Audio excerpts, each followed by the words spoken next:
এই রেসিপিটি বানানোর পর হাজব্যান্ডের কাছ থেকে এমন একটি মন্তব্য পাবো আমি তা কখনো আশা করিনি। আসসালামু আলাইকুম আপনাদের সবাইকে। আপনারা সবাই কেমন আছেন? আমি আলহামদুলিল্লাহ ভালো আছি। আমি বাজারে গিয়ে একটি ব্রয়লার মুরগি কিনে এনেছি।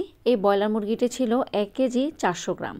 তো এই ব্রয়লার মুরগিকে আমি 4 পিস করেছি এবং আপনারা দেখতেই পাচ্ছেন আমি একদম কুচি কুচি করে দাগ কেটে নিয়েছি যাতে করে মশলাটা খুব ভালোভাবে ভেতরে ঢুকে। এখন আমি মুরগির সাথে মশলা দিয়ে দিচ্ছি। প্রথমে দিয়ে দিচ্ছি তান্দুরি মশলা 1 টেবিল চামচ পরিমাণ। তারপর এখানে দিয়েছি মরিচের গুঁড়া, হলুদের গুঁড়া, আদা রসুন বাটা, সয়া সস। তারপর এখানে দিয়ে দিচ্ছি বেশ পরিমাণ টমেটো সস। এরপর আমি সামান্য পরিমাণ লবণ দিয়েছি।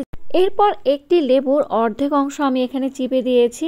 এরপরে দিয়ে দিচ্ছি টালা জিরার গুঁড়া, সরিষার তেল। অবশ্যই এই চিকেনটা মাখানোর সময় সরিষার তেলটা দেওয়ার চেষ্টা করবেন, তাহলে ফ্লেভারটা ভালো আসবে। এরপর আমি এখানে দিয়েছি বারবিকিউ সস প্রায় 1 টেবিল চামচ পরিমাণ। সবশেষে আমি এখানে দিয়েছি চিকেন স্টক। অবশ্যই কিন্তু চিকেন স্টকটা দেওয়ার চেষ্টা করবেন, তাহলে কিন্তু একদম রেস্টুরেন্টের মতো একটি ফ্লেভার আসবে, খেতেও ভালো লাগবে। আজকে আমি এখানে চিকেন স্টকের কিউব ইউজ করেছি। আপনারা চাইলে কিন্তু ভেজিটেবল স্টকের কিউব ইউজ করতে পারেন, কোনো ধরনের কোনো সমস্যা নেই। তো সবগুলো মশলা আমি খুব ভালোভাবে মাখিয়ে এই চিকেনটাকে আমি ম্যারিনেট করব প্রায় 2 ঘন্টার জন্য।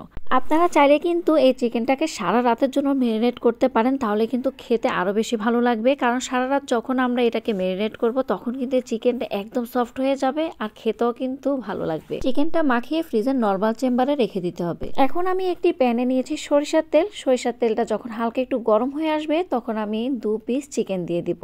চিকেন দেওয়ার পর কিন্তু আমি চুলার তাপমাত্রাটা বাড়িয়ে দিয়ে 30 সেকেন্ডের মতো এক পাশ ভাজবো। তারপর 30 সেকেন্ড পর আমি অপর পিঠ উল্টে দিব, আবার 30 সেকেন্ডের জন্য ভেজে নিব। এখন আমি চুলার আঁচটা কমিয়ে দিয়ে চিকেনটাকে ঢাকনা দিয়ে রান্না করে নিব যতক্ষণ না পর্যন্ত চিকেনটা সেদ্ধ হয়ে না যায়। 20 মিনিট পর আমি ঢাকনা উঠিয়েছি। আপনারা দেখতেই পাচ্ছেন এর মাঝে কিন্তু আমি 2-1 বার করে নেড়েচেড়ে দিয়েছি। দেখতেই পাচ্ছেন এই চিকেনটার মধ্যে কিন্তু খুব সুন্দর একটি কালার চলে এসেছে। এখন আমি একটি সস বানিয়েছি। এখানে আমি দিয়েছি টমেটো সস, লেবুর রস এবং বারবিকিউ সস খুব ভালোভাবে একসাথে মিক্সড করে এখন এই চিকেনের উপরে ব্রাশ করে দিচ্ছি।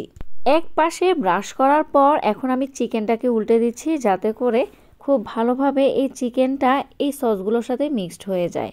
এখন আমি অপর পাশেও আবার ঠিক আগের মতোই ব্রাশ করে দিচ্ছি যাতে করে এই পিঠেও খুব সুন্দর করে এই সসের স্মেলটা আসে, খেতেও ভালো লাগে।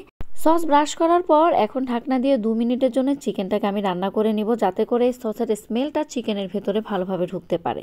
তো দেখতেই পাচ্ছেন আমার এই বারবিকিউ চিকেনটা কিন্তু একদম রেডি হয়ে গেছে। আজকে কিন্তু আমি ইলেকট্রনিক চুলায় এই বারবিকিউ চিকেনটা করেছি। এই বারবিকিউ চিকেনটা খাওয়ার পর আপনাদের ভাইয়া বলে আমি নাকি হোটেলের শেফকেও ফেল করে ফেলেছি। এত সুন্দর মন্তব্য পেলে প্রতিদিনই এমন রেসিপি বানাতে মন চায়। তো যাই হোক, আমার আজকের রেসিপি আপনাদের কেমন লেগেছে অবশ্যই কিন্তু আমাকে কমেন্টস করে জানাবেন। আজকের জন্য তাহলে এখানে বিদায় নিয়ে নিচ্ছি। আল্লাহ হাফেজ।